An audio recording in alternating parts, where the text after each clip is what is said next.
Smooth indeed. Our final speaker, all fired up, ready to go, is Peter Tregilgas, the Regional Development Australia Mid-North Coast Executive Officer. This is your conference, so you better get it right.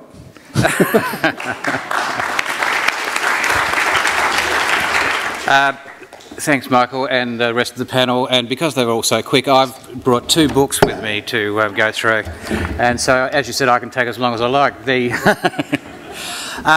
The focus I would like to talk about is that of social enterprise in this context of building community wealth. I have had a background in it in that I worked for Uniting Care Wesley, or what was originally Adelaide Central Mission, in early 2000. And during that time we produced a small booklet, or should I say I wrote the book, on social enterprise in Australia, which was a handbook, and in that we defined the concept of social enterprise as a means by which people came together, used market-based ventures to achieve agreed social ends.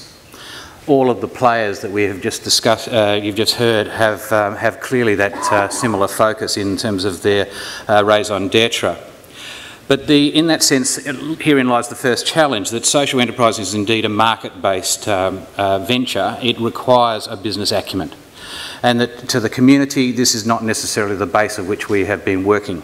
And so in that sense, the concept is about selling products and services, and there is of course a difficulty in securing investment from mainstream leaders.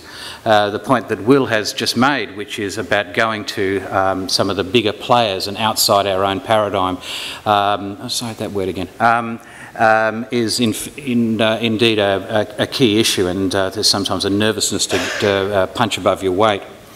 Not-for-profit organisations in many ways need to refocus from their dependency on grants and support, and in that sense focus on what is the market, on products and services that are indeed tradable, and indeed has a market of which people want to buy them. And so, in that sense, herein lies the second challenge, as in the tools to the trade. I mean, the concepts of business planning, market planning, social policy publications and resources research has been light. The support of organisations like Social Ventures Australia and their extraordinary challenge to take on projects like the ABC Learning Centres has shown that the examples are there. There has been an extraordinary history of cooperatives and the mutual movement in Australia, as exampled by Neville and the many credit unions. In fact, in the research that we did for the Mid-North Coast Regional Plan, we identified from Abacus, which is the organisation that does the financial services and research for credit unions, that some 10% of the credit unions' overall resources is in this Mid-North Coast area. That is the 6 councils that are in the Mid-North Coast, and which is interesting because we only have 3% of the population. So it shows that very strongly we have a connection to this concept of mutuality. But there is a need for to ensure that there are toolkits. This document, whoops, bash. This document, of course, was originally developed as a publication for both the definitions and case studies and a practical guide to planning. You'll be interested that if you Google social enterprise in Australia, this book still comes up within the top 10, even though it's 10 years old. And the social and Uniting Care Wesley in Adelaide certainly haven't pursued a social enterprise agenda since my departure in 2002. The third challenge for social enterprise is, of course, that of building the asset and start-up capital.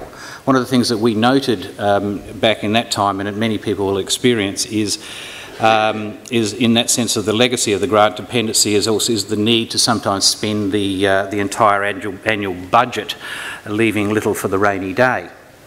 So that in the sense of social ventures are of course designed to make a profit. Or should I say surplus. They need to ensure that with good financial management these surpluses are set aside for future expansion, development, or secured for the possibility of market variations, and we've seen plenty of those recently. The troughs in any business can be very deep, and so this end government of course needs to look at not-for-profits and be rewarded with their ability to retain surpluses rather than spend or return. And in that sense, capital startup is one of the most significant of the product service life cycle issues. Any venture takes time to build a market and to become stable in its environment. The challenge of mutual societies such as credit unions is that in many ways they often work, of course, on the basis of mortgages and that area rather than with business, or in this sense, social business. So we need to also be asking our colleagues who are working in the area of mutuality to work with us to ensure that we can build this capital base. The ultimate challenge for the community, and indeed, of course, the Regional Development Australia, was to build residual resources that can be drawn on by our community in the context of long-term regional development. And it's interesting to note that the RDAs are not recognised as benevolent institutions and therefore currently not tax deductible. It's an issue that we need to address to ensure that we can build on the community goodwill that is with us. Of course, social enterprises take aspiration for market profit-based activities. They need business training, mentorship, entrepreneurialism, and ultimately a residual community chest for investment and for the start-up ventures. As we've been saying today, in many times, we need a joined-up opportunity. And just in this, just on the stage, we have a housing organisation, an arts organisation, a cooperative, and a financial management organisation, which all of these we could beg, borrow, and work with for partnership. But what we've also got in the room is goodwill to work together. So that is it, joined up and connected. Thank you.